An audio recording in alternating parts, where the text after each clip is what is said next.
Chapter 4 I had thus learned a second fact of great importance. This was that the planet the little prince came from was scarcely any larger than a house. But that did not really surprise me much. I knew very well that in addition to the great planets, such as the Earth, Jupiter, Mars, Venus, to which we have given names, there are also hundreds of others, some of which are so small that one has a hard time seeing them through the telescope. When an astronomer discovers one of these, he does not give it a name, but only a number. He might call it, for example, Asteroid 325. 그렇게 나는 아주 중요한 두 번째 사실을 알게 되었다. 어린 왕자가 떠나온 그 별은 집 한 채 크기 정도밖에는 안 되었던 것이다. 하지만 그것이 내게 그리 놀랍지는 않았다. 나는 지구나 목성, 화성, 금성처럼 이름이 붙여진 거대한 행성들 말고도 망원경으로 관측하기 힘든 조그만 행성들도 많다는 것을 이미 알고 있었기 때문이다. 천문학자가 그러한 행성을 발견하면 이름 대신 숫자를 붙여준다. 예를 들면 소행성 325 같은 것이다. I have serious reason to believe that the planet from which the little prince came is the asteroid known as B612. This asteroid has only once been seen through the telescope. That was by a Turkish astronomer in 1909. On making his discovery, the astronomer had presented it to the International Astronomical Congress in a great demonstration. But he was in Turkish costume, and so nobody would believe what he said. Grown-ups are like that. 나는 어린 왕자가 떠나온 별이 B612라고 불리는 소행성이라고 믿을 만한 상당한 근거가 있다. 그 행성은 1909년에 터키 천문학자에 의해 딱 한 번 망원경으로 관측된 적이 있다. 그는 이 행성을 처음 발견한 뒤 국제천문학회에서 그것을 훌륭하게 발표했다. 하지만 그는 터키 전통 의상을 입고 발표했기 때문에 아무도 그가 말하는 것을 믿지 않았다. 어른들은 항상 그런 식이다. Fortunately, however, for the reputation of asteroid B612, a Turkish dictator made a law that his subjects, under pain of death, should change to European costume. So in 1920, the astronomer gave his demonstration all over again, dressed with impressive style and elegance. And this time, everybody accepted his report. 이후 소행성 B612의 명성에는 다행스럽게도 터키의 독재자가 모든 국민이 유럽식 의상을 입어야 하고 이를 지키지 않을 시 사형에 처한다는 법을 만들었다.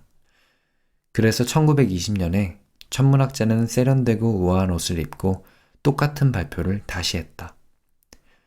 이번에는 모두가 그의 보고서를 받아들였다. If I have told you these details about the asteroid and made a note of its number for you, it is on account of the grown-ups and their ways.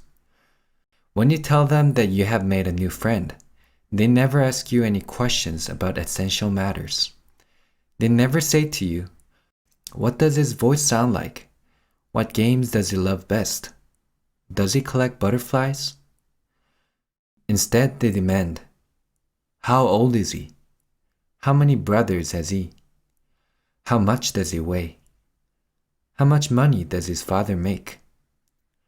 Only from these figures do they think they have learned anything about him.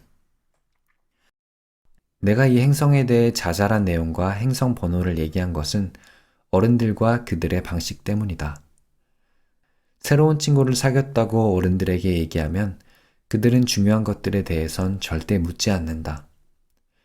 그들은 절대로 그 친구의 목소리는 어때? 제일 좋아하는 놀이는 뭐야?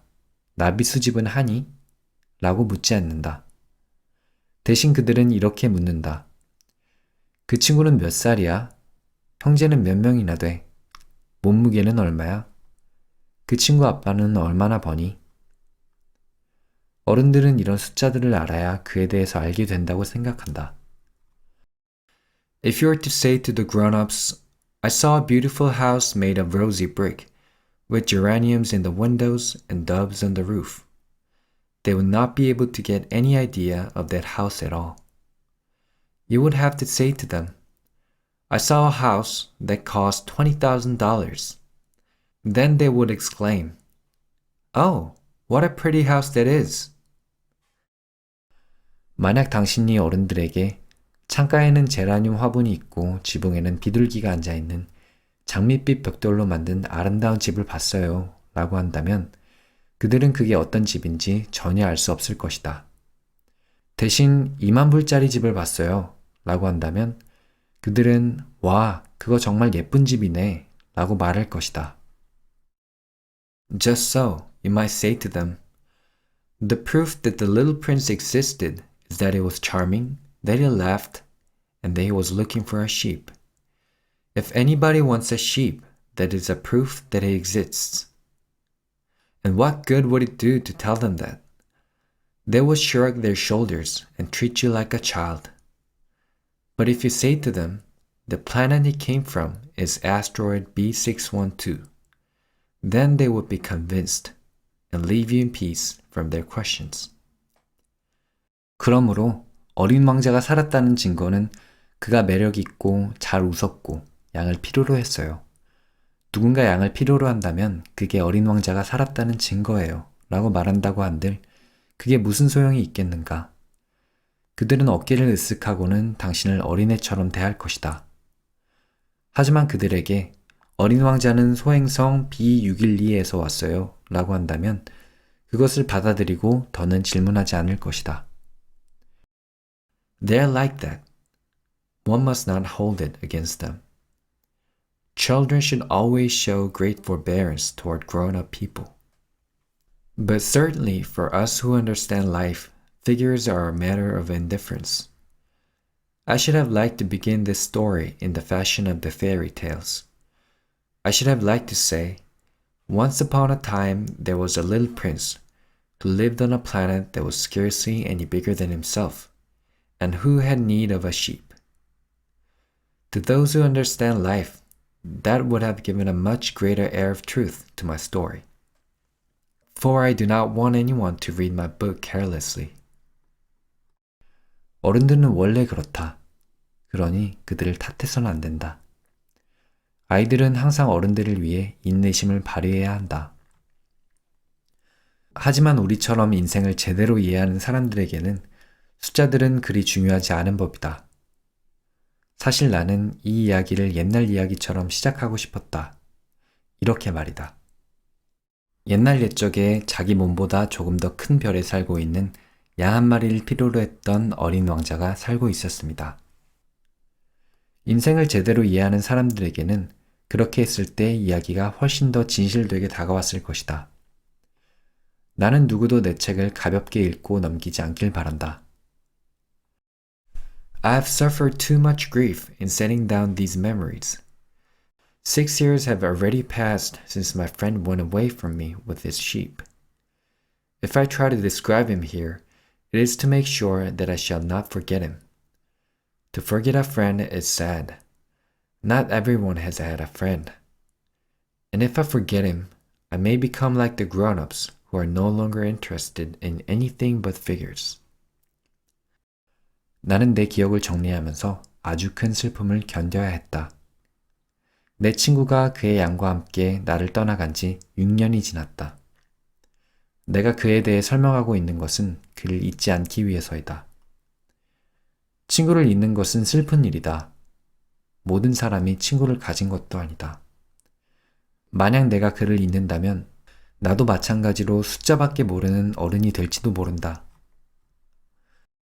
It is for that purpose, again, that I have bought a box of paints and some pencils.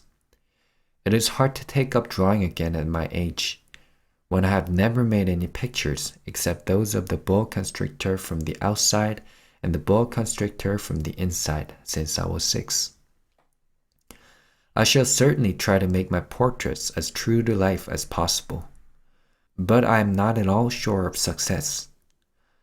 One drawing goes along all right, and another has no resemblance to its subject. I make some errors too in the little prince's height.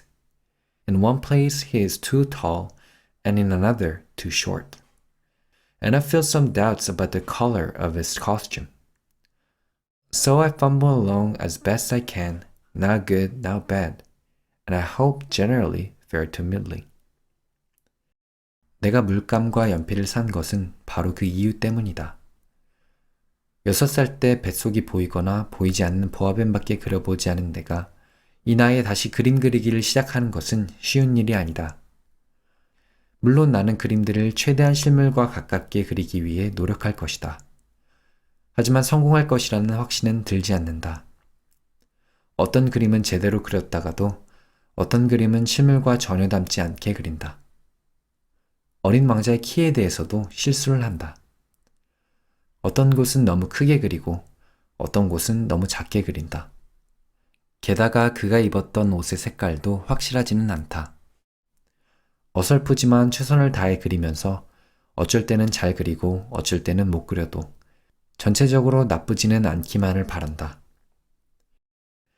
In certain more important details, I shall make mistakes also. But that is something that will not be my fault. My friend never explained anything to me. He thought perhaps that I was like himself. But I, alas, do not know how to see sheep through the walls of boxes. Perhaps I'm a little like the grown-ups. I have had to grow old. 가끔 중요한 부분에서도 실수를 하겠지만 그것은 내 잘못은 아닐 것이다. 내 친구는 나에게 아무것도 설명해주는 법이 없었다. 아마 그는 내가 그와 같을 것이라고 생각했을 것이다. 하지만 불행히도 나는 상자 안의 양을 꿰뚫어 볼 줄은 모른다. 어쩌면 나도 다른 어른들과 어느 정도 비슷한지 모르겠다. 나도 어쩔 수 없이 나이는 먹어야 했기 때문이다.